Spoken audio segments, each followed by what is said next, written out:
శుభములు. దేవుని పిల్లలకు వందనములు. శుక్రవారము ఈ రోజున మాట్లాడుతున్న అంశం అపోస్తలుడైన పౌలు గారు మొదటి దశలోనిక సంఘానికి రాసిన పత్రిక 5వ అధ్యాయంలో 19వ వచనాన్ని మాట్లాడుతున్నారు.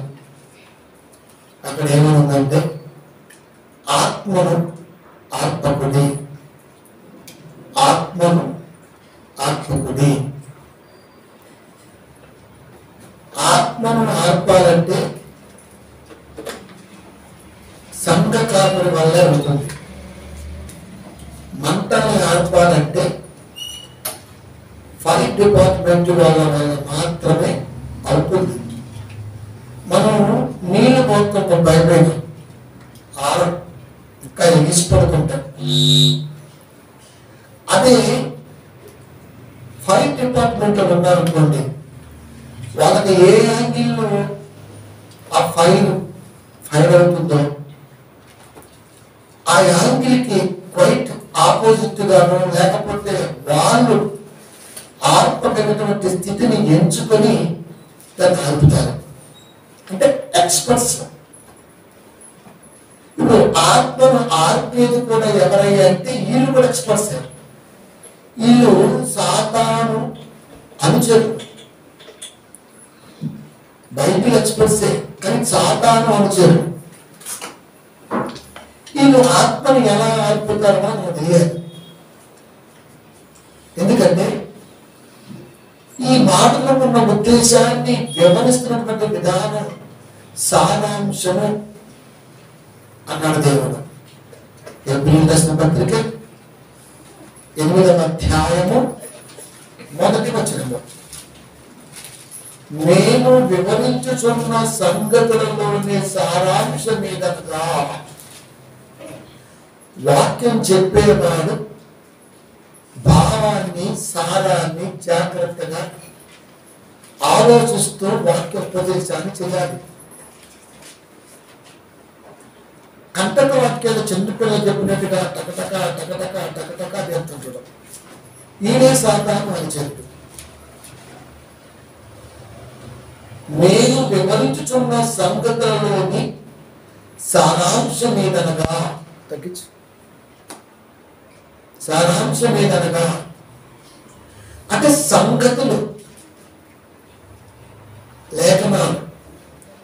దానిలో ఏమున్నదయ్యా అంటే రాయబడిన రిఫరెన్స్ లో సారం ఉన్నది. అది మేము వివరిస్తున్నాము అన్నాడు. అది మేము వివరిస్తున్నాము. ఇప్పుడు ఆత్మను ఆర్పకుడి అన్న మాటలో ఆత్మ ఆరిపోతుంది, ఆత్మ ఆరిపోతుంది. ఆత్మను కలిగిన వ్యక్తి మాత్రమే చెప్పగలడు. పాస్టర్ ఉండగా మనకి ఏమనిపించింది? మరి ఏం చెప్పాడు? చాలా సౌమ్యుడుగా, చాలా పొలైట్ పర్సన్గా, చాలా ఆలోచించి మాట్లాడేవాడిగా, ఈ కేవలం సంబంధం కలిపి వాడుక భాషలో అన్నది తెలుసా, నాలుడు అన్నాడు. ప్రపంచంలో ఎవరిని నమ్మిన నాలుడు నమ్మకూడదు. ఎందుకు చెప్పండి? వాడు మాట వెనకాల విషం ఉంటుంది. అది కోపడం చూడండి, మన దగ్గర ఏముండదు అసలు. అందుకే దేవుడు కూడా కోపపడుడి, అది కోపపడు కానీ అన్నాడు. అంటే అర్థం ఏంటి? కానీ లోకం ఏంటి విచిత్రం ఏంటో కానీ నాలుగు నమ్మిద్దండి. ఎవరిని జాగ్రత్తగా మాట్లాడేవాడు ఎప్పుడు నమ్మకూడదండి. వాడు ఏదో కనకాడ దాశాడు, అరమరిక లేకుండా మాట్లాడతాడే ఆడే కరెక్ట్. పాస్టర్ ఉండగా మనకి ఏం చెప్పాడండి? చాలా మంది మీరు చూడండి, ఎంత జాగ్రత్తగా, ఎంత ఎంత సైలెంట్గా 100 మాటలకు 1 మాటే మాట్లాడతాడు. ఎదురంగా నవ్వుతూ ఉంటాడు. అదే మన వరకు టాప్ వేసిపోతుంది. అంటే అరమరక లేని నవ్వు మనది.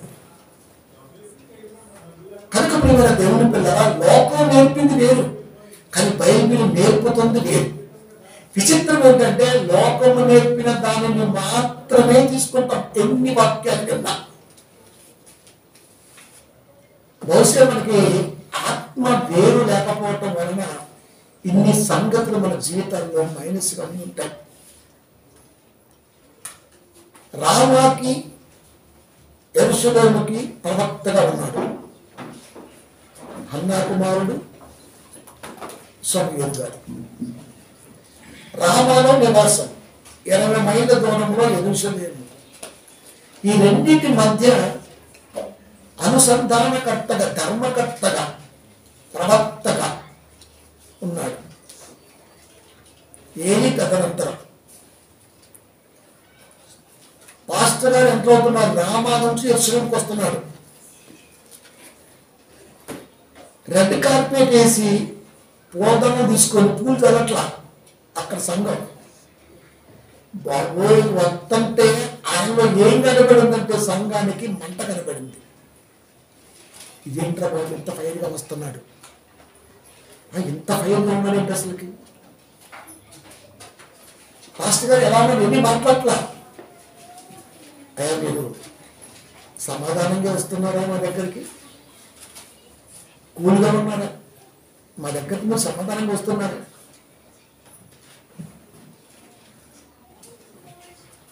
ఫైర్, ఒక కాపరి వృద్ధిలో ఉన్నటువంటి మంట సంఘానికి అర్థం కావాలి.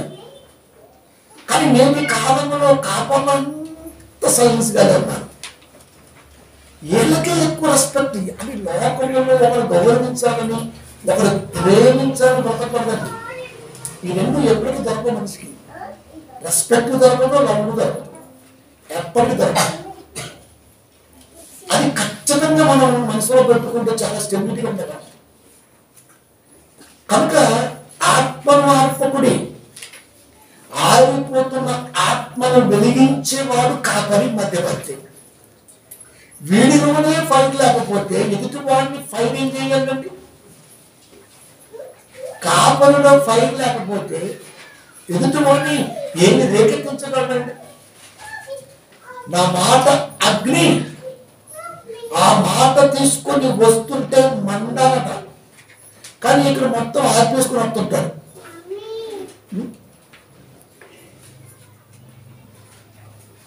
ఎంత బైబిల్కి బయట వాతావరణానికి అసలు సంబంధం లేదండి. ప్రియమైన దేవుని పిల్లలు, అందుకే బైబిల్ని మాత్రమే నమ్మాలి. పిల్లలు జాగ్రత్త. మొదటి సమూయేలు గ్రంథము 16వ అధ్యాయము 4వ వచనము. సమూయేలు యెహోవా సెలవిచ్చిన మాట చొప్పున, సెలవిచ్చిన చొప్పున బెత్లెహేమునకు వెళ్ళెను. ఆ ఊరి పెద్దలు అతని రాకడకు భయపడి సమాధానముగా వచ్చుచున్నావా అని అడగగా, యెహోవా సెలవిచ్చిన మాట ప్రకారం సమూయేలు గారు ఆ మాటను తీసుకొని రామా నుండి యెరూషలేముకు వెళుతుంటే ఆ యెరూషలేములోని పెద్దలు అతను రాకడకు భయపడి. పాస్టర్ గారు అంటే భయం ఎందుకంటే మంచిగా సమయంలో ఎండబడతంటే కూలింగ్ పడుతామని. అతను రాకడకు భయపడి సమాధానంగా వచ్చుచున్నావా, సమాధానంగా వస్తున్నావా అంటే పాస్టర్ గారు అంటేనే సమాధానానికి నిలువెత్తు పటం. మనం వాళ్ళే ఇష్టపడతాం, ఎందుకంటే మనం వాళ్ళకి తినమంట. మనకి వాక్యాలు బైబిల్ లేదు, ఆత్మ ఆలోచనతో వాయించిన గ్రంథ ప్రవాహ ప్రణాళిక అంటే మనకు లేదు. మనకు అలా నేర్పారు. చదువు లేని వాడు ఏం చేశాడంటే బైబిల్ పట్టుకోవటం ప్రారంభించాడు. ఎప్పుడైతే చదువు లేని వాడు బైబిల్ పట్టుకున్నాడో వాడు ఏం చేస్తాడయ్యా అంటే టీవీలో వాటి చెప్పినటువంటి సమాధానపు మాటలు మనసులో పెట్టుకుంటాడు. ఆయన చెప్తుంటాడు, నువ్వు చదువు బైబిల్. దేవుడి మాట అగ్ని అయితే అగ్నిని స్వీకరించిన వాడు కాపాడైతే, మధ్యవర్తి అయితే, పిల్లల దగ్గరికి ఆ వాక్యాన్ని తీసుకునేటప్పుడు మండుతూ ఉంటాడు. సంఘంలో వాక్యం మండుతూ వెళ్తుంది. ఇన్ని ఉండాలి. వీడు లేచినాంటి ప్రేమ దేశం వెళ్తా అంటే ఎంత దివసం చూశారు. సమాధానంగా వస్తున్నామా?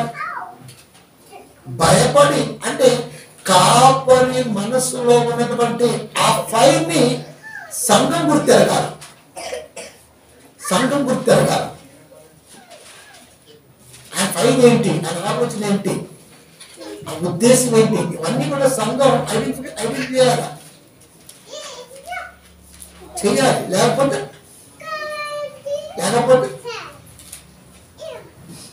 ఒక 5% ని అర్థం చేసుకోవడం అంత ఈజీయా? ఏమండి, ఒక 5% ని అర్థం చేసుకోవడం అంత ఈజీయా?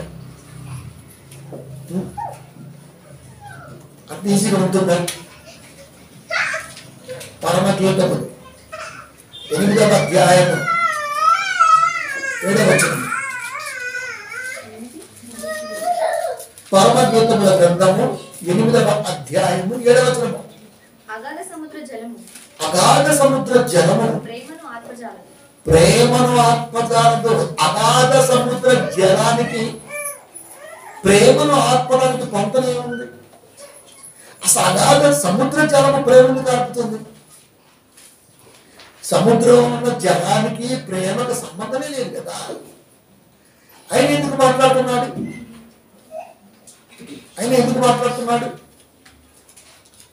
అంటే సముద్రం మొత్తం వచ్చి నేను కొట్టుకొని తీసుకొని పోతున్నా, నీలో ఉన్నటువంటి ఆ క్రీస్తు ప్రేమకి ఆరద్దు అని చెప్పండి. అంటే సముద్ర జలముల కంటే ప్రేమ చాలా గొప్పది అని చెప్పాడు. అగాధ సముద్ర జలము ప్రేమను ఆత్మజాలదు. ప్రేమను ఆత్మ శక్తి దేనికి లేదు అని చెప్తున్నాడు అక్కడ. అలాంటప్పుడు ఆత్మను ఆత్మడానికి వీడెవరు? దేనికి లేదు అని దేవుడు డిసైడ్ చేస్తే సాధారణ అనుచరుల రూపంలో లోకానికి సంబంధించినటువంటి భావాలతో సంఘములో చలామణి అవుతున్నప్పుడు దాన్ని ప్రేమను ఆర్పటం అంటాడు, ఆత్మను ఆర్పటం అంటుంది బైబిల్. అగాధ సముద్ర జలము, అగాధం అంటే మామూలు కాదు, మరి ప్రేమను ఆర్పజాలదు. నదీ ప్రవాహములు దానిని ముంచివేయజాలము. ప్రేమకైనప్పుడు తన స్వాస్థ్యమంతా ఇచ్చినను తిరస్కారముతో అతడు త్రోసివేయబడును. ప్రేమ నీ సముద్ర జలము కానీ నదీ ప్రవాహములు కానీ ఆపలేదు. అలాంటి ప్రేమ కలిగి ఉన్న వారిని తిరస్కారముతో అతడు త్రోసివేయబడును అంటున్నాడు దేవుడు. ప్రేమకయ్యబడు తన స్వాస్థ్యమంతా ఇచ్చినను, తన స్వాస్థ్యమంతా ఇచ్చినను, చివరికి వారికి మిగిలేది తిరస్కారమే. తన స్వాస్థ్యం అంటే వర్డ్, బైబిల్ సారం, 66 పుస్తకాల సారాన్ని సంఘానికి పంచుతున్న ఆ కాపరి తిరస్కారానికి గురవుతాడు. సముద్రమే ఆర్పలేనిది, నదీ ప్రవాహ జలాలే ఏం చేయలేనివి సంఘం ఆర్పుతుందన్నాడు దేవుడు. సంఘం అంటే డేంజర్. తనలో ఉన్నటువంటి ఫైర్ ని సముద్రం వల్ల కాదు ఆర్పటం. తనలో ఉన్నటువంటి వాటికి ఆసక్తి నదీ ప్రవాహ జలాలు ఆర్పలేకపోయాయి. కానీ 66 పుస్తకాల సారాన్ని కలిగి సంఘములో ఎప్పుడైతే ఫైర్ గా కనబడతాడో ఖచ్చితంగా ఆ కాపరికి చివరికి మిగిలేది తిరస్కారమే. అలాంటి కాపరిని సంఘం ఎప్పటికీ ప్రేమించదు. అంటే 100 కదండి. అసలు ఇది రియలిస్టిక్ అండి. ప్రపంచం ఇదే గ్రహించాలి. అందుకని దెయ్యం ఏం చేసిందంటే సంఘములో ప్రేమను చాలా సాఫీగా పంచడం అనుకుంది, కానీ ముంచడం చేసింది. అది నువ్వు ఉన్నట్టుగా వాక్యాన్ని ప్రకటిస్తూ ఉండు, నువ్వు ఖచ్చితంగా ద్వేషానికి గురవుతావు. మాయమాట చెప్పు, నేను నెత్తిమే పెట్టుకుంటాను. సొలొమోను అనుభవ జ్ఞానం కదండి.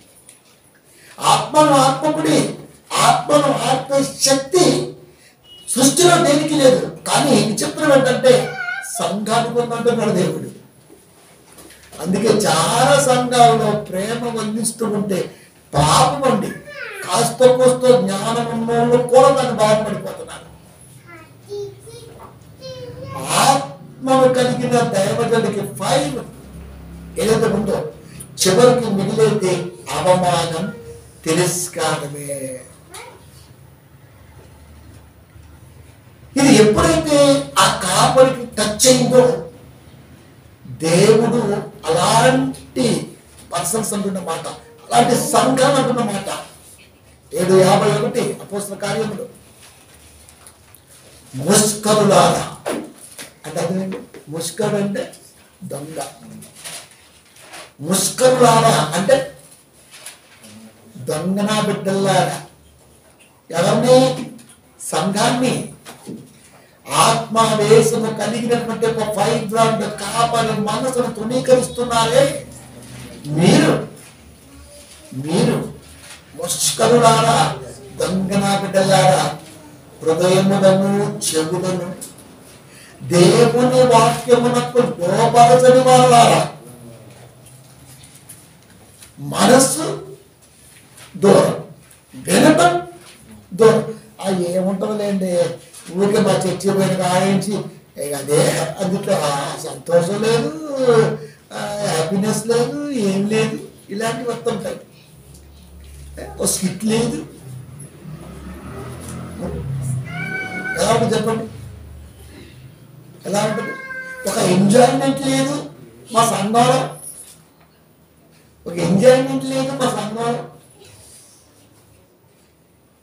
ఇలాంటి మనస్తత్వం గల కారణంటున్న మాట దేవుడు.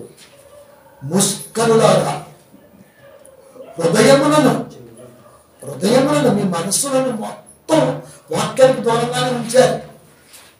కానీ విచిత్రం ఏంటంటే వాక్యానికి దగ్గర ఉన్నట్టుగా ఉంటారు. మళ్ళా చెవులను వినరింకా వాక్యం చెబుతుంటే మనసు ఆలోచిస్తుంటారు. ఇక్కడితో పోతుంటది. ఒకడేమో పెరిగినోడు గెలుపుకుంటాడు, ఒకడేమో ఏదో చేస్తుంటాడు, ఒకడేమో ఫోన్ మాట్లాడుతుంటాడు, ఒకడేమో ఎడో తిరుగుతుంటాడు, ఒకడేమో రకరకాల మెంటాలిటీస్. బాడీ ప్రజెంట్, మైండ్ ఎక్కడో ప్రజెంట్, అది ఎక్కడో ఆక్రమించుకుంటుంది. అది హృదయములను చెవులను దేవుని వాక్యమునకు లోపరచ నల్లని వారలారా. ఇప్పుడు ఎక్కడికి వెళ్తున్నాడు తెలుసా? ఏ పితరులు అయితే కాపాడుకుంటూ నువ్వు రావాలని చూశాడో ఆ పితరులు మరణ జ్ఞాపకం చేస్తున్నాడు దేవుడు. ఈ రాక కొరకు వాళ్ళని కాపాడాడు. అంటే దుర్మార్గము సంతత జాతంత అక్కడికి మళ్ళీ నువ్వు వెళ్ళిపోయావా అని బాధపడుతూ ఉన్న మాట ఏంటో కఠినంలో నీ పితరుల వల్లే, నీ పితరులు కూడా, నిన్ను కన్నవారు కూడా, వారిని కన్నవారు కూడా నాలో లేని వారే. నువ్వు వస్తావని వారిని కాపాడా, నువ్వు వచ్చావు. మళ్ళా ఈ తాత సహారం, అమ్మమ్మ సహారం ఇవన్నీ కంటిన్యూ అవుతుంది నీకు. అందుకే మమ్మకు మాట్లాడుతుంది, అసలు నీకు ఎవరు సహాయం తెలుపుతా ఉంటుంది. నేను మా అన్న కానీ మా తాతలు కానీ మా అమ్మకు మరి మా తాత తెలుసు కదా, నువ్వు నాకు తెలియకపోవచ్చు. కానీ ఎన్నోసార్లు మా అమ్మ మాట్లాడు, నీకు ఎవరు సార్ వాళ్ళది. చాలా మందికి మేనమామ అలవాట్లు వస్తుంటాయి, లేకపోతే మేనత్త అలవాట్లు వస్తుంటాయి, ఇలాంటివన్నీ వస్తుంటే నీకు ఎవరు అది ఏంటి అసలుకి? అసలు నీకు ఇది ఏంటి? నేనుగా ఉంటాను. నా పోలికతో ఒక వెనక అందరికీ చెప్పినా సరే ఓర్చుకోండి. వాడు ఎందుకుంటాడు ఇలా వీరండి నామాజీ చేస్తారండి. నాకు అప్పుడే అనిపించింది, అచ్చం మా తాత లాగా ఉంటాడండి, మా తాత చేయడానికి వెళ్తాడండి, మా తాత రైటింగేనండి, రైటింగ్ వాడితే, మాట వాడితే, అన్ని వాడికేనా, వీడికి ఏం లేదా అంటే దేవుడు ప్రత్యేకించి ఏర్పరుచుకున్నటువంటి విధానంలో ఈయన ఏమైపోయాడు, పిత్తలంలో కలిసిపోయాడు, పిత్తలంలో కలిసిపోయాడు. మనం ప్రత్యేకించబడిన వారంగా దేవుడు నిర్ణయిస్తే మనలో పిత్తలోకి వెళ్ళిపోయాడు. అదేం జ్ఞాపకం చేస్తున్నాడు, వారి నుంచి వేరుపరిచి నా అంటూ ఒకటిగా వేరు నాటితే వాక్యం ద్వారా మన మీరేంటో వాళ్ళు జ్ఞాపకం చేస్తున్నారు, నాకు అన్నాడు. మీరును మీ పితరుల వల్లే లోపరుచుకున్న వాడు ద్వారా మీ పితరుల వల్ల మీరు ఎల్లప్పుడూ పరిశుద్ధాత్మను ఎదురించుచున్నారు. ఎల్లప్పుడు పితరులు ఎప్పుడు పరిశుద్ధాత్మ ఎదిరించిన వాళ్ళే. పితరులు పరిశుద్ధాత్మను ఎదిరించాలంటే పరిశుద్ధాత్మ దేవుడు లోకానికి వచ్చినప్పుడు ఈ మాట తీసుకెళ్ళి ఎవరైనా పాస్టర్ అడగండి మీరు, పరిశుద్ధాత్మ దేవుడు పెంతెకొస్తే పండుగ దినాన్ని లోకానికి వచ్చాడు. ఎప్పుడు క్రీస్తు కాలం, క్రీస్తు కాలం. మీ పితరుల వల్లే అన్నాడు పరిశుద్ధాత్మను ఎదురిస్తున్నాడు అంటే ఇప్పుడు పరిశుద్ధాత్మ దేవుడు ఎక్కడ ఉన్నాడు, లోకానికి రాలేదా? లోకానికి రాకపోతే లోకల హృదయంలో ఎలా ఉంటాడు, ఎలా ఉంటాడు ఏమని? లోకానికి పరిశుద్ధాత్మ దేవుడు రానప్పుడు లోకులు ఎలా ఉంటాడు? పరిశుద్ధాత్మ దేవుడు లోకానికి రావాల్సిన అవసరత ఉన్నది అన్నది క్రీస్తు వారి ప్రార్థనలో. అది క్రీస్తు వారి ప్రార్థన ఏం చేశారు, క్రీస్తు వారి ప్రార్థన ఏం చెప్పారు, క్రీస్తు వారి యోహాను గారు నేర్పినట్టుగా యేసుక్రీస్తు వారు కూడా ప్రార్థన నేర్పుతూ ఆయన ఆ ప్రార్థనలో ఒక విషయాన్ని ప్రస్తావించారు, నీ రాజ్యం వచ్చిన కాక, నీ రాజ్యం వచ్చిన కాక. దైవ రాజ్యం రావాలి అంటే పరిశుద్ధాత్మ దేవుడు ఉన్నాడన్న సంగతి వారిలో ఉన్న వారికే తెలియట్లా. ఇప్పుడు నాలో ఎవరున్నారు, అచ్చమ మామ ఉన్న మా నామం ఎందుకుంటాడు, అసలుకి ఎందుకుంటాడు? ఈ పిచ్చి ప్రలాపాన్ని మానాలి సంఘంలో కూడా. అది ఎన్ని అరాచకాలు అంటే దేవుడి దృష్టిలో, మూలపాఠాలు, అరాచకాలు, సాంప్రదాయాలు, ఇది పోవట్లా. ఎందుకంటే అలా నాటారు మరి కాపాడలో బుద్ధిమంతులు పడి. మనలో ఉన్నటువంటి పరిశుద్ధాత్మ దేవుడు ఉన్నాడన్న సంగతి తెలియాల, అది ప్రపంచానికి తెలియాలి. అందుకే ఆ మాట దేవుని రాజ్యం వచ్చునుగాక. అప్పుడు అందరూ చూస్తుండగా పరిశుద్ధాత్మ దేవుడు ఎలా ఉంటాడో వాళ్ళకి తెలియాలి. కనుక వాళ్ళు మాట్లాడేది అరబిక్ అయినా, హెబ్రూ అయినా, గ్రీక్ అయినా, అనేక ప్రాంతాల ప్రజలకు అర్థమయ్యే భాషలో మాట్లాడుతున్నారంటే ఇది ఖచ్చితంగా పరిశుద్ధాత్ముని యొక్క ఉద్దేశమే అన్న సంగతి తెలియాలి. అప్పటిదాకా మాట్లాడాలని ఉన్నారు, ఇప్పుడు క్రియలో కనపడాలి. అంటే మనలోనే ఉన్నాడు కానీ గుర్తెరగలేదు. పితరులో ఉన్నాడు కానీ పితరులను గుర్తెరగక పరిశుద్ధాత్మని దుఃఖపరిచారు. మరి గుర్తెరగని ఏం చేస్తున్నాడు, అది వాడు తొక్కే పరుస్తున్నాడు. గుర్తెరగిన వారు దుఃఖపరిచి, గుర్తెరిగిన వారు దుఃఖపరిస్తే ఇక పరిశుద్ధాత్మ దేవుడు లోకానికి రావలసిన అవసరంలో ఉన్నటువంటి ఉద్దేశం సమాధేతులు అంటే కదండి. ఎల్లప్పుడూ ఎదురించుతున్నారు, ఎల్లప్పుడు గంటన్నారంట, ఎల్లప్పుడు ఎప్పుడు దేవుని వాక్యమునకు మనస్సు చెవులు ఎప్పుడైతే అది లోపలేదో సంప్రమలేదో అప్పుడు 100% పరిశుద్ధాత్మ దేవుణ్ణి నువ్వు ఏడిపిస్తున్నావు.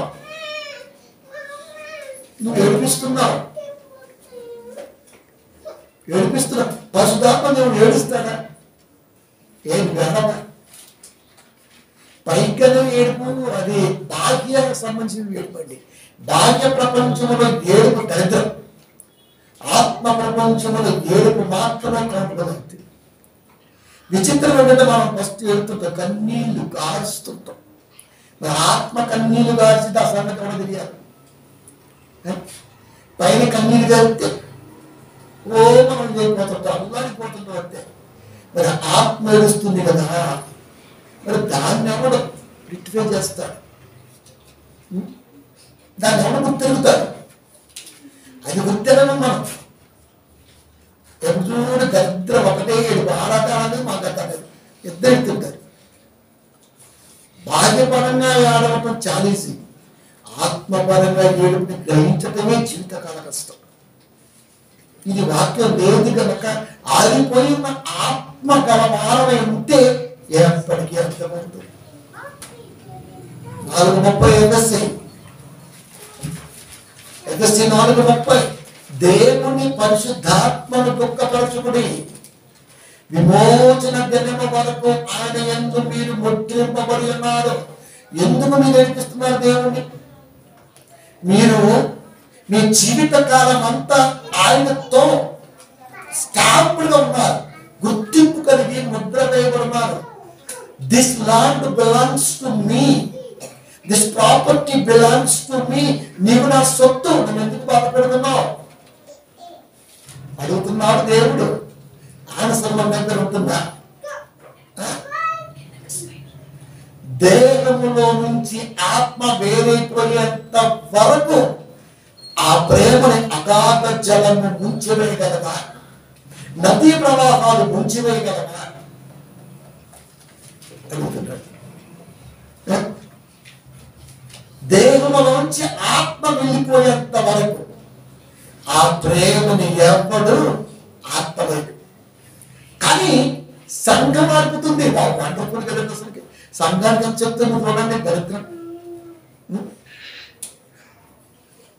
దేవుని పరిశుద్ధాత్మను దుఃఖపరచుకుని ఎందుకు ఏడిపిస్తున్నాం?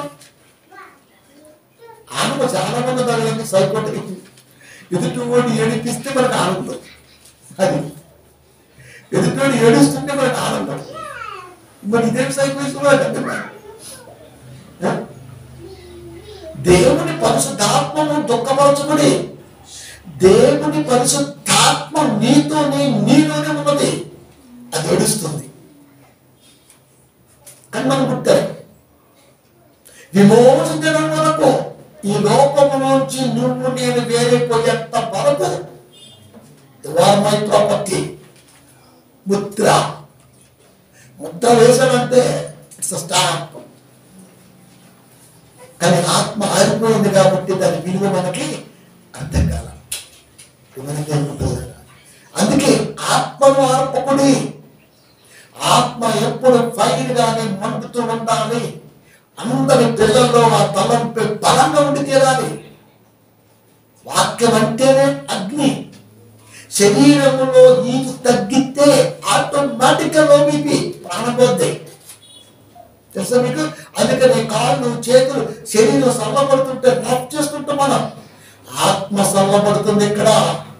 ఎవరు రఫ్ చేయాలి? ఎవరి చేతులు ఆత్మను వేడెక్కించే పనిలో ఉన్నాయి, ఎవరి మనసు ఆత్మను ఆనుకొని ఆరిపోతున్నా తొక్కబడుతున్నా ఆత్మకి బలాన్ని ఇస్తున్నాయి.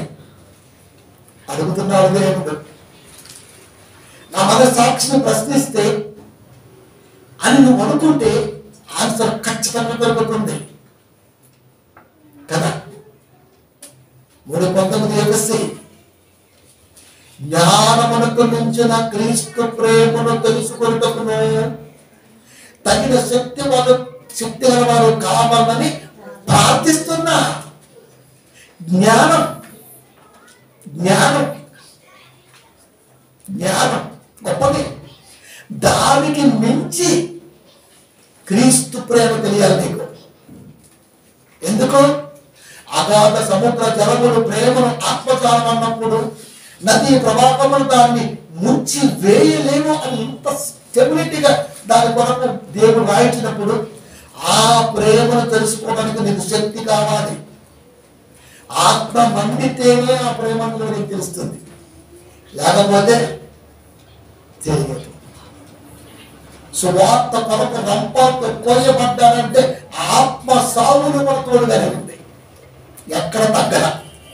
రాళ్లతో మరణాన్ని రుచి చూస్తున్నటువంటి స్టెఫెన్ గారి మరణపు అంచులు కూడా ప్రేమే ఉంది, కానీ ఎనక తగ్గల. అంటే ఒక్కసారి పరిశుద్ధాత్మ దేవుడు అంటే పెట్టుకున్నటువంటి ఏ ప్రాణమైనా చనిపోయేంత వరకు అదే ఫైర్నెస్ కోరుకుంటుంది. సంఘాల్లో ఎక్కడుంది ఫైర్? లేదు. ఎక్కడుంది సంఘాల్లో ఫైర్? సంఘంలో ఫైర్ లేదండి బాబు. అది జ్ఞానములకు మించిన జ్ఞానం కావాలి, అది మించి క్రీస్తు ప్రేమను తెలుసుకున్నటకు తగిన శక్తి గలవారు కావాలి. ఆత్మ బాధ నీకు తెలియాలి ప్రభా, వీరికి తెలియాలి ప్రభా. ఒక ఫైన్ బ్రాండ్ పర్సన్ అని కాపది చేస్తున్న ప్రార్థన ఏమని చేస్తాడు కాపరి? నీ ప్రేమను తెలుసుకోవడానికి తగిన శక్తివంతులు కావాలి. ఎక్కడుంది ప్రేమ? వాక్యం ఉంది. వాక్యం ఏం నేర్పుతుంది? ఆత్మకు ఆహారాన్ని అందించే పనిలో అది ఉంది. అది నేర్పుతుంది, అది నేర్పుతుంది, అది నేర్పుతుంది. ఎప్పుడైతే క్రీస్తుని, ఆ క్రీస్తు ప్రేమను తెలుసుకునే వారిగా మనం ఉండాలి అంటే ఎదుటి వారికి తెలియని సంగతులు చాలాసార్లు మేము అడిగారు. ఎదుటి వారికి తెలియనిది క్రీస్తు గురించి 4 ముక్కలు చెప్పాలి. చెప్పగలిగేంత ఎదగలవా? ఇది అధికార ఆలోచనేమో, నా ఆలోచన ఏది ఉండదు. ఆయన చెప్తేనే చాలనిస్తా, ఆయన చెబితేనే చాలనేస్తా. పాట పడదే కదా మరి. అది చాలనేసే సైనికుడు అవుతా. అక్కడ ఉంటేనే మాట్లాడతాడు, లేకపోతే మాట్లాడతాడు. చాలా స్థలాలు ఉంటాయి పదాన్ని. క్రీస్తు గురించి నువ్వు ఎదుటి దగ్గర మాట్లాడితే అప్పటి వరకు వాడి విలువని 4 ముక్కలు చెప్పగలవా అని అడిగారు. ఇది నా ఓహో, నేను అనుకున్నదో కాదు. ఆ 4 ముక్కలు కూడా వాక్యంలో ఉన్నాయి. ప్రతి బిట్టు, ఎవ్రీ రిఫరెన్స్ బైబిల్లో ఉంటుంది. ఏది తీసుకోవాలంటే ఆత్మ ఆరిపోయిన వాడిగా ఉంటేనే ఏడవడం. ఆత్మ ఆరిపోయింది అనుకో ఏడవడానికి మనకి ఏం చెప్పగలం క్రీస్తు గురించి? ఎవరిని అడగండి, నీకు తెలిసిందే చెప్తాడు. నీ ఎవరిని అడుగుకో, నువ్వు చెప్పు, నువ్వు చెప్పు. నువ్వు తెలిసిందే అడుగుతాడు, తెలిసిందే చెప్తాడు. వారికి తెలియంది నిజమే కదా అన్న ఆలోచన తెలుసుకున్నది 4 మాటల క్రీస్తు గురించి చెప్పాలంటే మామూలు విషయం అయితే కాదు. ఆత్మ ఫైర్లో ఉన్నది మాత్రమే అది అర్థమవుతుంది, మిగతానికి అర్థం కాదు. మనం మొదలెంత వేసుకుంటాం, మన వరకు డిస్కుంటాం. అది వాడు చెప్తుంటాం, మనం మాట్లాడడానికి ముందే పని వాడు చెప్తుంటాం. అంటే అర్థమైంది, ఈ విషయం నాకు కూడా తెలుసు, నాకు కూడా తెలుసు, నాకు కూడా తెలుసు. వారికి తెలియదు చెప్పాలి అంటే నీ ఆత్మ నీలో ఆరిపోకుండా ఉన్నదా లేదా అని నీకు నువ్వే గుర్తించుకోవాలి, గ్రహించుకోవాలి. నీ కడుపు నీ నింద లేదా తిన్న ఆహారం బట్టి మనకు అర్థమైంది. అదే కొంచెం వేసుకోవాలి, చాలా మన నిండింది అంటాం. అంటే ఎదుటివాడికి పెట్టే ప్రేమ ఉంది, కానీ మనకి నిండిపోయిన విధానం అర్థమైపోయింది కనుక చాలు. అంటే అర్థం ఏంటి? అమ్మయ్య నేను ప్రేమగా పెట్టింది వారి కడుపు నిండింది అంటే ఎదుటి వాడికి మన కడుపు నిండిందా లేదా అన్న సంగతి అర్థం కాదు, కానీ ప్రేమ అయితే ఉంటుంది అని. ఇప్పుడు మనం చెప్తాం, నీ ప్రేమతో పెట్టింది నా కడుపు నిండింది చాలు అని. అప్పుడు వాళ్ళు సాటిస్ఫాక్షన్ ఉంటుంటారు. క్రీస్తు గురించి కూడా అదే. ఎదుటి వాడికి తెలియంది, అప్ప ఈ మాట ఎక్కడో విన్నట్టుగా లేదే, ఇది కూడా బైబిల్లో ఉన్నదా అని వాడు ఆలోచన రేకెత్తించటమే ఆత్మను వెలిగించటం అవుతుంది. ఎంత జాగ్రత్తగా ఎదగాలంటే ఎంత కష్టం కదండి. ఎవ్రీ రిఫరెన్స్ లో ఉన్న సంగతిని ఖచ్చితంగా, అందుకనే పౌలు గారు స్పష్టంగా సంఘాన్ని చెబుతున్నాడు 8:1, మేము వివరిస్తున్న సంగతిలోని సారాంశమే కనుక నేను చెబుతున్న మాటలు అర్థమేంటో నేను చెప్తున్నా, భావం చెప్తున్నా, సారం చెప్తున్నా. అది అంటే ప్రతి కాపరికి సారంతో కూడినటువంటి ప్రసంగం రావాలి. నిస్సారమైన ప్రసంగాలు చేస్తుంటారు. ఆత్మ ఆరిపోకే ఉందండి. ఆత్మ ఆరిపోకే ఉంది. ఆత్మ ఆరిపోకే ఉంది. మనం మాట్లాడితే అప్పటి వరకు వాడు వినని సంగతి వాడు వినాలి. ఇది ఆత్మ ఫైల్. ఇప్పుడు యేసుక్రీస్తు గురించి ఏమన్నాడు? 3:19 ఎఫెసీయులు, జ్ఞానమునకు మించిన క్రీస్తు ప్రేమను తెలుసుకొనుటకు. జ్ఞానం బైబిల్ దగ్గర పెట్టుకుని చదువుతూ చదవడానికి మనసులో ఉంటాయి. అది జ్ఞానం అనుకుంటారు. రెఫరెన్స్ కోడ్ చేస్తే జ్ఞానం అవ్వదు. అది కంటక వాక్యం అవుతుంది తప్ప జ్ఞానం అవ్వదు. రెఫరెన్స్ కోడ్ ఏముందంటే ఆటోమేటిక్ గుర్తుపెట్టుకుంటాం మనం. ఇప్పుడు మీకు అర్థం కావాలంటే ఒక మెడికల్ స్టోర్లోకి వెళ్తే దాంట్లో కొన్ని 100 రకాల మెడిసిన్ ఉంటాయి. అన్న పలానది అంటారు, తక్కువ పోయి అని చెప్తాడు. అదే నిందోనంలో పెట్టే వరకు సంవత్సరం ఎదుగుతాడు. ప్రతి ర్యాక్ని చూసి వాడు నేర్చుకుంటాడు. వాడికి నేర్పేవాడు ఉంటాడు. వాడు చేయి ఖచ్చితంగా ఆడకి వెళ్ళి ఇట్లాగి ఇచ్చేసేసి 30 రూపాయలు అంటాడు. తమ్ముడా అంటాం మనం. అలా అది మనం తమ్ముడు కొంచెం పోలొచ్చిందని మాట్లాడుతుంది, దోచుకోపోవడం అనుకో. ఇప్పుడు వాడు ఉన్నటువంటి ఈ 15 ర్యాకుల్లో ఎక్కడుందో వాడికి తెలియదు. కనుక బైబిల్ అనేది కంఠతం చేస్తే వచ్చేది కాదు. కంటత వాక్యాలు చెప్పే కాపలు ఎక్కువ లేదు. గంటకి 100 చెప్తారు. టకటక. కంటతం ఏముంది స్వామి. అందుకే సారం కావాలి కదా. దాంట్లో సారం ఏంటి?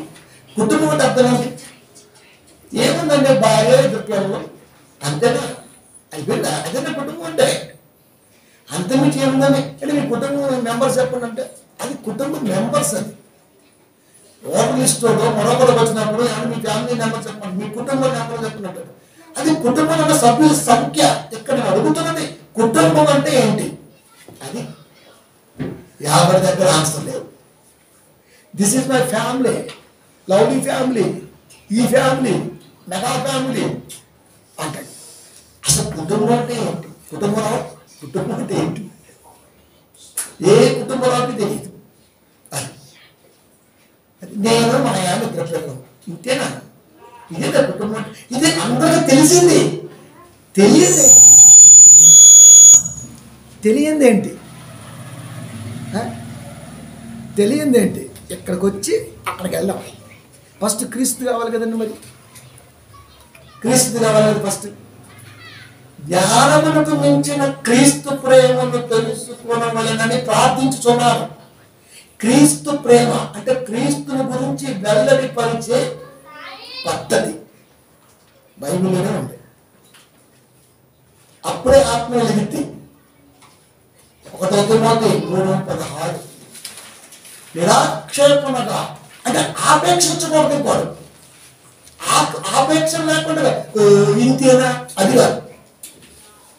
క్రీస్తు గురించి మాట్లాడితే ఎదుటి వాడి దగ్గర నుంచి ఆక్షేపణ, తిరస్కార దృక్పథంతోనో దూరంతోనో ఎదురుగా చెప్పే ఉద్దేశంతో కూడా మాట్లాడవాడు. నిరాపేక్షణగా ఆపేక్షణకి అవకాశం లేనిదిగా క్రీస్తు ప్రేమను చెప్పాలి. దైవ భక్తిని గూర్చిన మర్మము గొప్పదై ఉన్నది. ఎదుటివాడు ఆక్షేపణగా మాట్లాడ తక్కువ చేసో లేకపోతే మరొక రకంగా మాట్లాడే ఛాన్స్ లేకుండా మర్మము గొప్పదై ఉన్నది. క్రీస్తును గూర్చిన జ్ఞానము మర్మంలో ఉంటుంది. అదేంటి తెలుసా? నమ్మకం. ఆయన క్రీస్తు సశరీరుడిగా ప్రత్యక్షుడయ్యను. అసలు వండకూడండి. సశరీరుడిగా ప్రత్యక్షుడయ్యను. దేవుడు ఎందుకు నమ్మాలి? మనోహరంగా కొట్టాలని పెట్టి ఈ ఆయుధాలన్నీ యేసుక్రీస్తుని ఎందుకు నమ్మాలి? సశరీరుడిగా ప్రత్యక్షుడయ్యను. మన దగ్గర తల్లిదండ్రులు కూడా పుట్టాడు. అది నీ కంటికి తెలియాలి. నీ మనోనేత్రానికి అర్థం కావాల్సింది అవుతుంది. జ్ఞానికి నేత్రములు తలలో ఉంటాయి. నువ్వు అజ్ఞాని కాబట్టి దున్నపోతులు కొన్నట్టు ముందున్నాయి. కాకుండా పక్కన ఇచ్చాడు, నీ కొద్దిగా జరిపి ముందుకు పెట్టాడు. 2 రంగాలు తేడా, ఆ సుడికి ఈ సుడికి అంటే ఆయనకి ఇక్కడ ఉంటాయి, నీకు ఇక్కడ ఉన్నాయి, ఎక్కడ పెట్టు అన్నమే 3 ఇంచులు లేపుతూ ఉన్నాయి అంతే. ఆ 3 ఇంటికి పెట్టుంటే వాడికి బాగుండేది కదా. సశరీరుడిగా ప్రత్యక్షుడయ్యను, అది ప్రత్యక్షుడయ్యను. పుట్టాడు బెత్లెహేములో పుట్టాడా, ఇదొక వాయిస్ వాయిస్. ప్రత్యక్షుడయ్యను. క్రీస్తు మరణం ఎదురు చూడండి, క్రీస్తుని గూర్చిన మర్మం, దైవ భక్తిని గూర్చిన మర్మం, క్రీస్తుని గూర్చిన జ్ఞానము తెలుసుకోవడానికి మీరు శక్తిమంతులు కావాలి. అదేంటంటే దైవ మర్మం. అక్కడే క్రీస్తు దైవంగా భావించి ఆ జ్ఞానం అంటే మర్మమని, ఆ మర్మం ఏంటో చెబుతున్నాడు. సశరీరుగా ప్రత్యక్షుడయ్యను. ఎప్పుడు ఈ మాట చెప్పాము? యేసుక్రీస్తు వారి గురించి చెప్పమంటే ఇది చెప్పాను. ఆయన అంటే బెత్లెహేములో పుట్టాడు చెప్పి నీ చెప్పాడు. బెత్లెహేములో పుట్టాడు.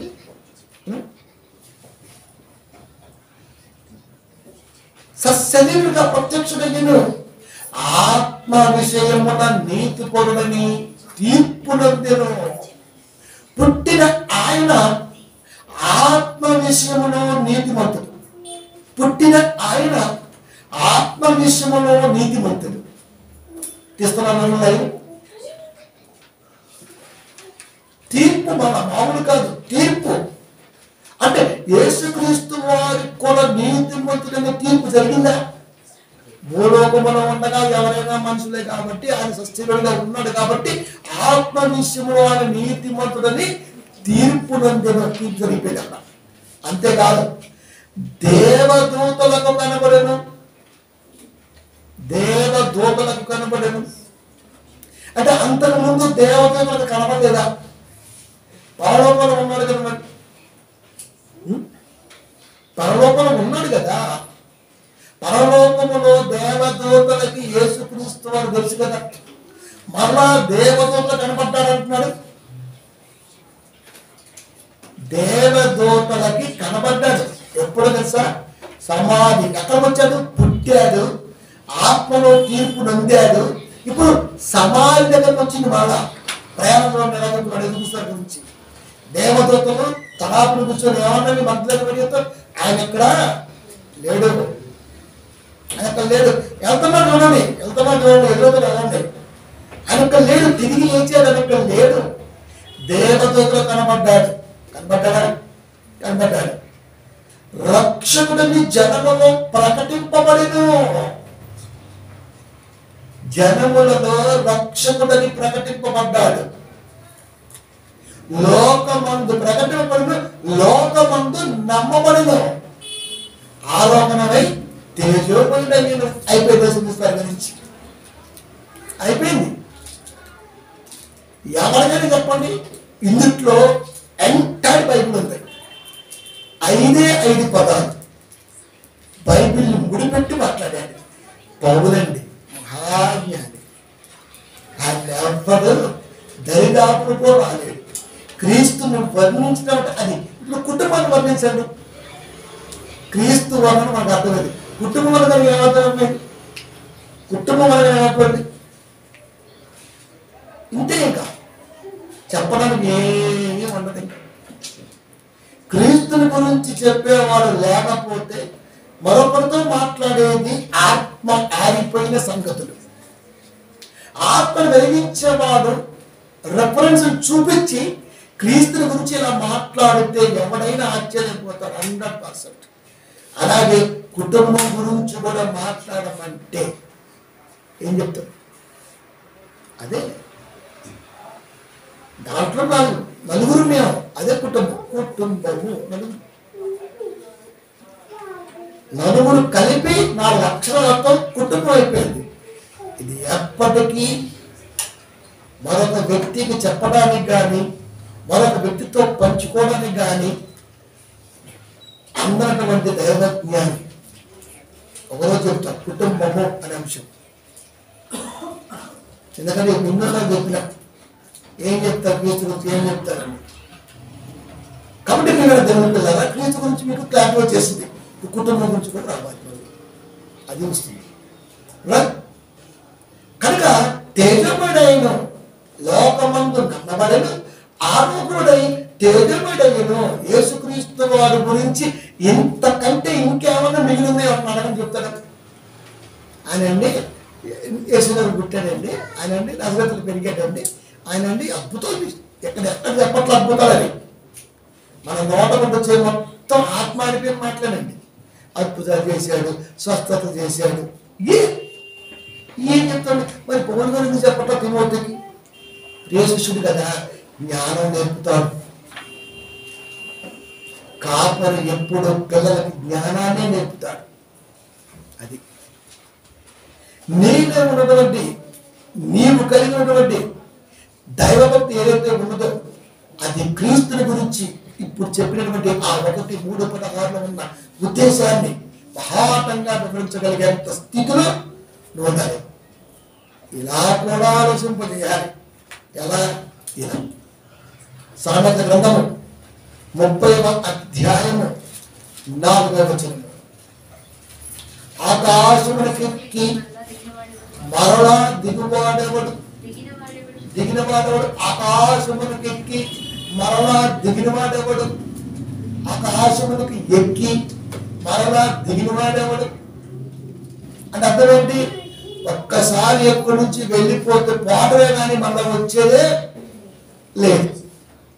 పోవడమే. ఇంకా ఆకాశానికి ఎక్కి మరలా దిగిన మాట ఎవరు? ఎవరు చెప్పండి? ఎవరన్నారు? ఆకాశాన్ని ఎక్కి మరలా దిగిన వ్యక్తి ఎవరన్నా చెప్పండి? యేసుక్రీస్తు వారు చనిపోయారు, వెళ్ళిపోయారు 3వ లోకానికి. పాతాళలోకం, పరలోకం, భూలోకం. భూలోకం ఉన్నారు, మరణించారు. పాతాళలోకంకి ఆకాశములు దాటి అవి ఉన్నాయి. అక్కడ శనివారం మొత్తం గడిపాడు. ఎవరితో? రక్తాన్ని సింధించినటువంటి విశ్వాసులతో. మరలా వచ్చాడు, 40 days భూలోకంలో ఉన్నాడు. ఆకాశమునికి ఎక్కి మరలా దిగిన వాడు ఎవడు? క్రీస్తు గురించి. తన పిడికెలతో గాలిని పట్టుకున్న వాడు ఎవడు? ఎక్కడ పట్టుకుంటే యేసుక్రీస్తు వారు గాలిని చెప్పండి? బైబిల్ మొత్తం. నేను చెప్తే నీకు ఈజీగా ఉంటుంది, కానీ వదిలేస్తే మళ్ళా జన్మ లేదు. కానీ ఎవరిని అడిగిపోండి, అది చెప్పండి. ఒక్కొక్క దాన్ని ఎంత జాగ్రత్తగా చూస్తున్నారు చూడండి యేసుక్రీస్తు గురించి. తన పిడికిలతో గాలిని పట్టుకున్న వాడేవాడు జిమ్ముతుంది. అవో అంతే. నోటి మాటతో ఆటాడంటే బిగించేసాడంతే పిడికెళ్తా. సముద్రము నెమ్మదిగా పట్టుకుంటే నెమ్మది. గుర్రం వంకరాలను పోతుందనుకో, కళ్ళంతో గట్టి రాయి పట్టుకుంటే ఆగిద్ది. ఆగదు. నోటి మాట కనబడింది, పిడికిలతో పట్టుకున్నది భక్తుడి కనబడింది. వాక్యం ఏ కాపరగా కనబడింది? సారం. ఆత్మ వెలిగింపగలిగిన వారికి మాత్రమే అర్థమైంది. బస్సుని ఆపాడు, గుర్రాన్ని ఆపాడు. అర్థమేంటి? అవి కనబడతాయి.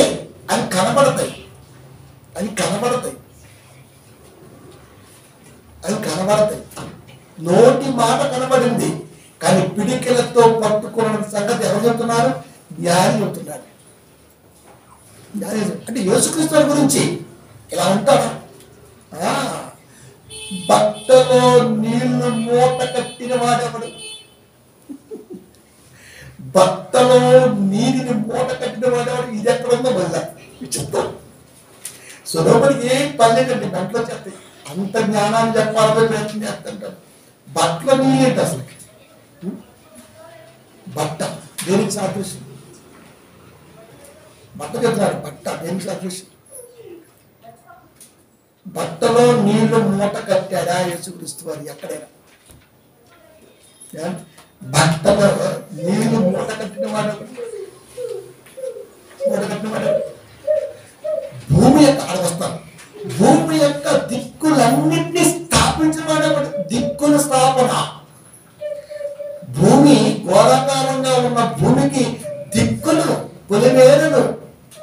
పెట్టేశాడు.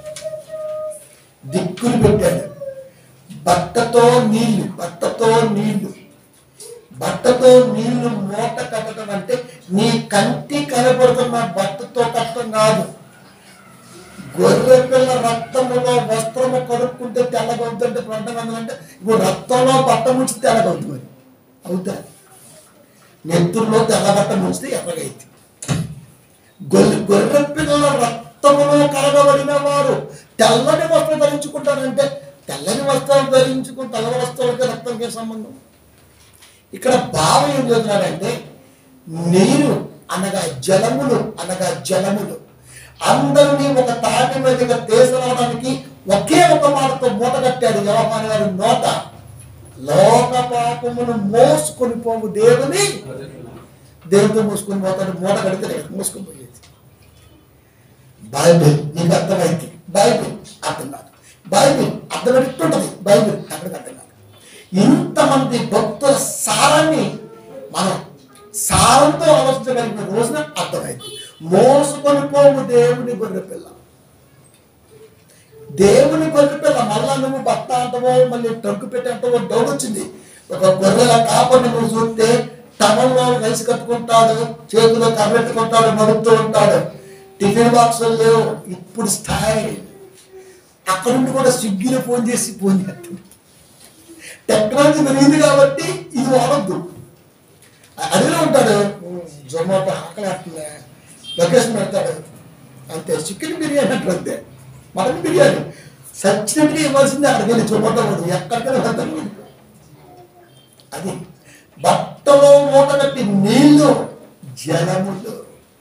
17 ప్రకటన. జలములు సర్వలోక పాపాన్ని మూట కట్టి పరిశుద్ధంగా మార్చడానికి, ఆత్మను ఎప్పుడు వెలిగించడానికి మోసుకొని పోతున్నాడు. చూసారు ఎంత గొప్పదండి బైబిల్. రెండేమో మనకు అర్థమైనట్టు కనిపించాయి, వ్యవహారం. మూడోది మాత్రం మనం ఏమాలుస్తాం, ఆయన జీవిత కాలంలో మోటాలు కట్టిండు, పట్ట తడిసింది కానీ అనుకుంటాం మనం. యోహాను గారి నోట, సొలొమోను గారి నోట, తిమోతి గారికి వెళ్తున్న పౌలు గారి మాట, ఎంతమంది భక్తుల సారమే ఆత్మను ఆర్పబడమే భావం. దిక్కులన్నింటినీ స్థాపించిన మన ఆయన కుమారుడు పేరేంటి? ఇప్పుడు అడుగుతున్న ప్రశ్న. ఆయన కుమారుడి పేరేమో నీకు తెలిసి ఉన్నదా? ఆయన పేరేమో నీకు తెలిసి ఉన్నదా? నీకు తెలిసిన యేసుక్రీస్తు, ఆయన పేరు యేసుక్రీస్తు వాడు రాయల సామె. అది యేసు అర్థం, అది అంతే అర్థం. యేసుగా అభిషిక్తుడు, క్రీస్తుగా రక్షకుడు. రక్షకుడు అభిషిక్తుడు. యేసుక్రీస్తు అంటే రక్షకుడు అభిషిక్తుడు. అది భావం, అది సారం. మరి యేసుక్రీస్తు వారు అంటున్నాం కదా, మరి ఆయన పేరేంటి? వాడికి తెలియదు. మనం భావం చెబుతున్నాం. అభిషిక్తుడు, రక్షకుడు అనే అర్థముతో ఆయన పేరు ఎలా ఉంది? ఇమ్మానుయేలు పేరు పెట్టబడింది. 9:6 ఆయన ప్రజలు రాజ్యభారమును, ఆయన ఇమ్మానుయేలు పేరు పెట్టబడను. ప్రపంచం నిరర్థకమైందా? యేసుక్రీస్తు అనే పేరు పెట్టబడింది. అయిద్దా? నిరర్థకమైందా? మరి ఇమ్మానుయేలు పెట్టచ్చు కదా. అర్థం దేవుడు తోడని అర్థం. ఆ దేవుడు తోడు ఎలా ఉంటాడంటే రక్షకుడిగా, అభిషిక్తుడిగా. అది ఎందుకే యేసుక్రీస్తు వారు అంటున్న ఆయన పేరేంటో తెలియదు ప్రపంచ క్రైస్తవ్యానికి. దేవుడు పేరేంటో తెలియదు ప్రపంచ క్రైస్తవ్యానికి. అల్లా హిబ్రూలో, గాడ్ ఇంగ్లీష్లో, దేవుడు తెలుగులో. ఎందుకంటే పేరు ఏంటి? మోసేకే తెలియదు, నీకెలా చెప్తాడు? అబ్రాహాంకే తెలియదు, ఇస్సాకు తెలియదు, యాకోబు తెలియదు. పాస్టర్ గారు వచ్చి ఇప్పుడు యెహోవా దేవుడు అంటే వాక్యం నేను పిచ్చిన బిడ్డలుగా వింటుంటాం లేదు. అందుకే చెప్తున్నాను, నేను క్వశ్చన్ చేస్తే అండర్వేర్ చిట్లి మన అతులు డైనోసార్ చూపుతో చంపేస్తాం. అది బైబిల్. నీ అయ్య సొత్తు కాదు, నీ అమ్మ మొగుడు ఎంతకంటే కాదు. తండ్రి స్వాస్థ్యం. ఇట్స్ మై ప్రాపర్టీ, నాకు మాత్రమే చెందింది. ఆత్మ ఆవేశం కలిగి అనే మాట యేసుక్రీస్తు పేరు. ఇది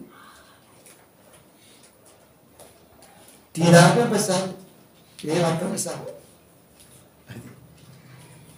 అదే క్వశ్చన్ టు ద క్వశ్చన్, ప్రశ్నకే ప్రశ్న.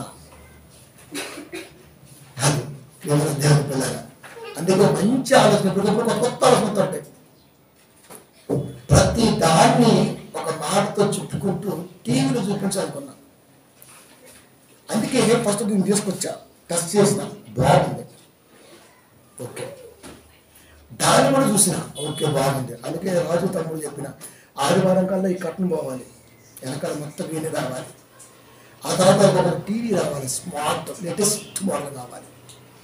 ఇక్కడ నుంచి చూపిస్తూ ఉంటే మాటతో పాటు క్లిక్తో పాటు అది కూడా ప్లే అవుతూ ఉండాలి. కొత్త సంవత్సరం కదండి, మరి దేవుడికి చాలా చాలా ఆలోచన చేయాలి. మేము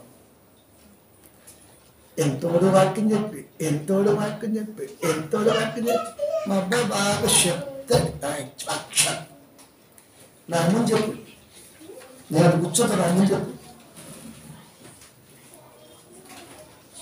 నేను బతికుండగా చెప్పలేవు, అప్పుడే చచ్చిపోను. నేను 99 years అబౌవ్. ఎందుకో తెలుసా, చాలా మంది సంపాదన నిర్ణయించుకున్నాను. నేను ఆరిపోతున్న ఆత్మలు ఆరిపోవడానికి కారణం వాడే. అరమరణ లేకుండా వేసేస్తానని సరే, ఎవరిపడైనా కానీ అది టీవీ నుండి కూర్చొని మాట్లాడటమే. అదే హెచ్చులు, నాలెచ్చులు, ముచ్చెచ్చులు ఇవన్నీ ఉంటాయి మన దగ్గర. హెచ్చులో కట్టుబడి తీసుకొస్తే నాకు దిగిపోతుంది అంతే. ఇంకా అది బాగు ఆడవచ్చు, వాడు ఆడవచ్చు, కూర్చొని ఎవరైనా కానీ. ఇప్పుడు చెప్పాలి, ఆయన పేరేమో, ఆయన కుమారుడి పేరేమో నీకు తెలిసి ఉన్నదా? ఇప్పుడు చెప్పండి, నేను అమ్మ దేవుడు యేసుకృష్ణ. అవునా? నేను అలా అనుకోవటం. మరి నువ్వు అలా అనుకుంటే నేను ఎందుకు అనుకుంటా? అసలు ఆయన పేరేంటి? నీ ఆయన పేరేంటి? కళ్ళలో చెప్తూ మా ఆయన పేరు అంతే, బకాసురుడు, నరకాసురుడు, మహిషాసురుడు, యమకింకరుడు అని చెప్తుంటాం. మా ఆయన లయన్, దేనికి గెలిదండి, దేనికి ఏం చెప్తావు? నువ్వు నమ్మిన దేవుడు పేరు, నువ్వు అంటున్న యేసుక్రీస్తు. అందుకే చాలా మంది ప్రశ్నిస్తారండి, అక్కడేమో ఇమ్మానుయేలు అన్నారు, మీరేమో యేసుక్రీస్తు అంటున్నారు. ఇమ్మానుయేలు పేరు పెట్టలేదంటే, ఇది పెట్టాడంటే మనది ప్రవచనం కదా, ఆ ప్రవచనం నిరర్థకమైంది కదా. అంటే బైబిల్లో ఇలా నిరర్థకం అవుతాయా? యేసుక్రీస్తు వారే చెప్పారు. లోకం అనుకుంటున్నటువంటి విధానంలో మాట్లాడుతున్నా. ఆయన చెప్పారు ఏమని? ప్రవచనము ఒకటి ఓపెన్న బట్టి, లేఖనం ఒక ఓపెన బట్టి కలిగింది కాదు, ప్రవచనం నిరర్థకం అవనే ఆపదు. మరి ఇమ్మానుయేలు పెడితే ఏ బాగా కాకుండా పోదు కదా. ఇలాంటిదంతా వస్తే కదా మాలాంటి వర్తడానికి ఛాన్స్ ఉంటుంది. దేవుడే కల్పిస్తాడండి ఆ ఛాన్స్ అన్నీ కూడా. నీ ఆసక్తిని బట్టి, నీ ఫైల్నెస్ని బట్టి, నీ సోల్ ఫైల్ ఏదైతే ఉందో దాన్ని బట్టి నీకు మహాజ్ఞానాన్ని ఇవ్వడానికి దేవుడు సిద్ధం. మన దగ్గరే లేదు మూట ఖాళీగా. దీంట్లో అన్ని దరిద్రాలే, ఏమో వేసుకుని తిరుగుతుంటాం లోపల. అది అన్ని పనులు, అన్ని టెన్షన్స్, అన్ని బాధలు, అన్ని ఇబ్బందులు, అన్నీ ఏం చేద్దాం, రేపేం చేద్దాం, రేపు అసలు రేపు ఉంటే కదా నువ్వేం చేయాలి, రేపేం చేద్దామని నువ్వు మనసులో ఉండేవాడు. ఇప్పుడు ఉందా, ఇప్పుడు ఏం చేద్దాం అంతే కదా. ఇప్పుడు అడుగుతున్నాడు, బుట్టలో నిన్ను మూట కట్టి, బట్టలో నిన్ను మూట కట్టిన ఎవరు, భూమి యొక్క దిక్కులన్నింటి స్థాపించిన వాడు ఎవడు? ఆయన పేరేమో, ఆయన కుమారుడి పేరేమో నీకు తెలుసా? మాకెందుకు తెలియదండి, మేము నమ్మింది యేసుక్రీస్తు వాక్యం. అభిషిక్తుడుగా, రక్షకుడుగా, దేవుని తోడని అర్థముతో లోకములో నీ మధ్య తిరుగుతున్నాడే సస్యశ్రీయుడిగా. ఆయన పేరేంటి? అది ప్రశ్న. రక్షకుడుగా, అభిషిక్తుడుగా, దేవుడు తోడని అర్థం ఇమ్మానుయేలు తిరుగుతున్నాడే మీ మధ్య, ఆయన పేరేంటి?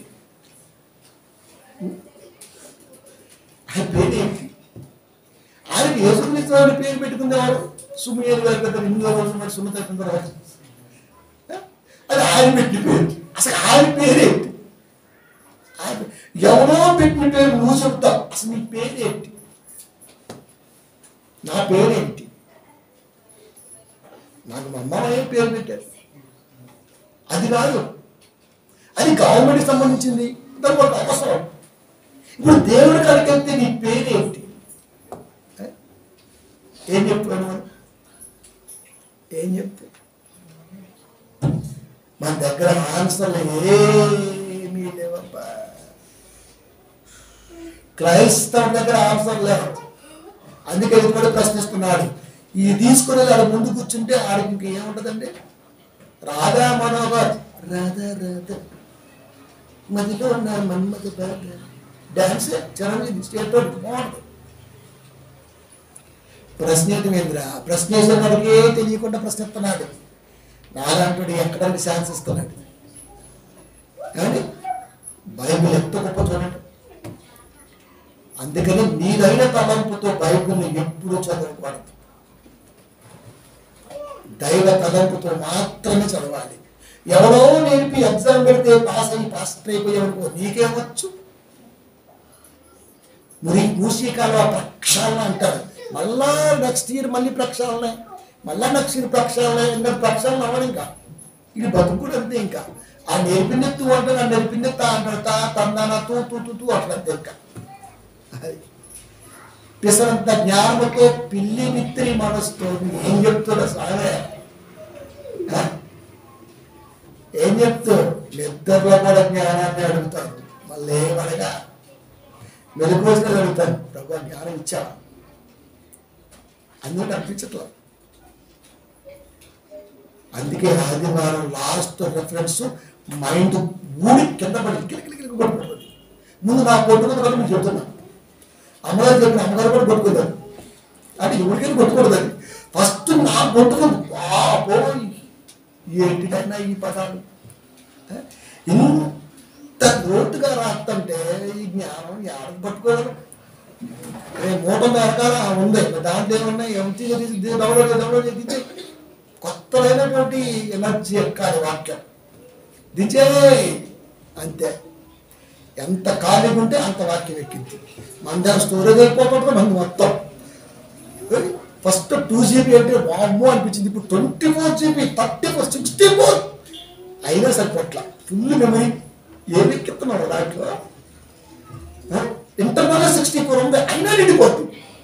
64 GB కాటేస్తాడు, అయినా నిండిపోద్ది. 128 GB సరిపోట్ల. ఏంటంటే డిలేట్ ఇంకా కొన్ని డిలేట్ చేయాలి. ఎక్కాలి పడుతుంది. మరి ఈ ఉన్నాయండి ఏంటి? అసలు ఏమన్నాయో తెలియదు, నింపేశాడు అంతే. ఒక్కసారి బూస్ట్ ఫార్మట్ కొట్టు, దగ్గర అంతా మంది. మైండ్ కూడా అంతే. 1300 గ్రాముల జీబీనిచ్చాడు. గాడ్స్ బైబిల్ స్టోర్ వర్డ్ మొత్తం ఒక సంబంధించిన ఏమన్నా దాంట్లో. అలాంటప్పుడు ఏం ఎక్కుతాయండి? కాబట్టి ప్రేమైన దేవుని ఆత్మను ఆర్పుతుంది ఎవరో తెలుసా? వాక్యం రాని బెళ్ళప్పు బాగా, వాక్యం అర్థం కానీ అచ్చగాడు వచ్చగాడు. అది కచ్చా మ్యాంగో. ఆ బైబిల్ మన పులపడగా స్పైసీగా. ఎలాంటి చేతులకు బైబిల్ వెళ్ళిపోతే నాలాంటి ఎందుకు కోరుకుంటాడు రా? నాగెత్తను. మేము వివరించున్న సంగతులను సారాంశం ఇది. ఆత్మను ఆత్మకుడే వార్నింగ్. అదేంటిది? రిక్వెస్టా? వార్నింగ్.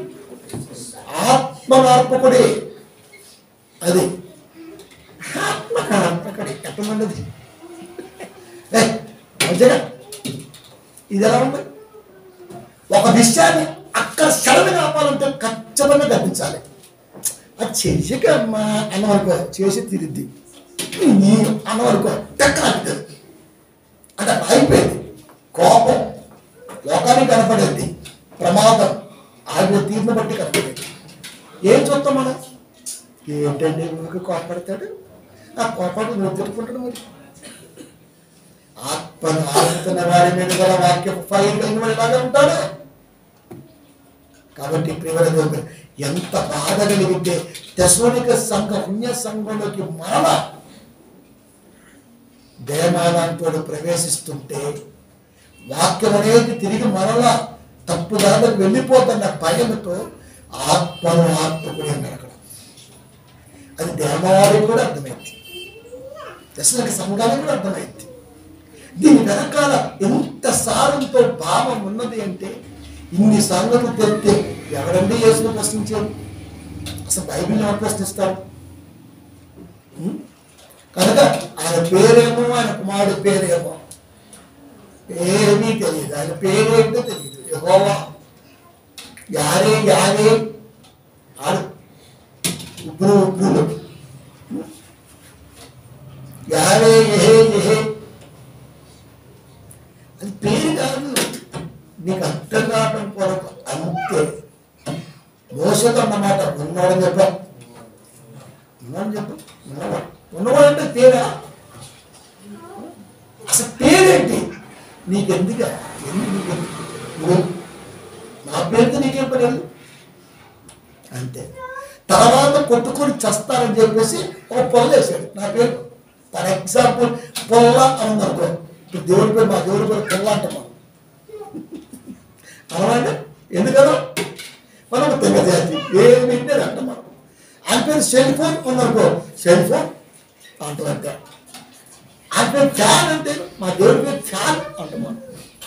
ఏహో అని అన్నాడు కాబట్టి ఏహో అని అది అంతే కదా.